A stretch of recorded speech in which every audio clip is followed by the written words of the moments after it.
কড়াই গরম হয়ে গেল। এরপর আমি কড়াইতে কিছুটা সরষের তেল দিয়ে দিলাম।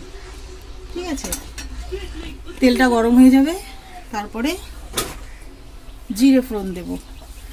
জিরে ফোড়ন দিয়ে আমি আলুটা ভেজে নিলাম। জিরে ফোড়ন দিয়ে আমি আলুটা ভেজে নিলাম।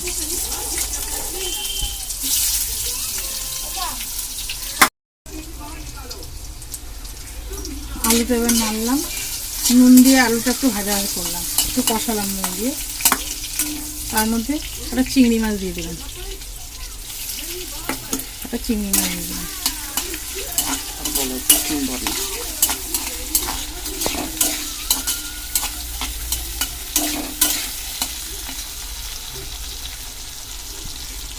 চিংড়ি মাছটা হালকা ভাজা হলে তার মধ্যে লঙ্কা, রসুন, আদা, পেঁয়াজ সব বেটে দিয়ে দিলাম। হলুদের গুঁড়ো দিলাম,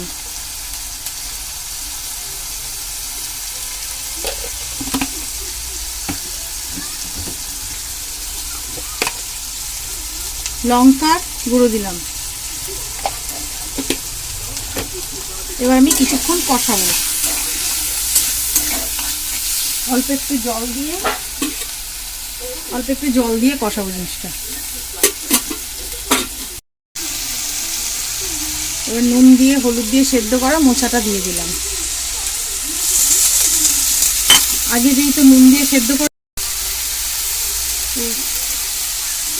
নুন দিয়ে সব মশলা দিয়ে চিংড়ি মাছ দিয়ে এবার মোচাটাকে কষাবো।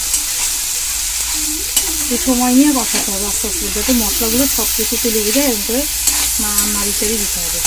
আমি এটাকে নাড়াবো, নাড়াবো।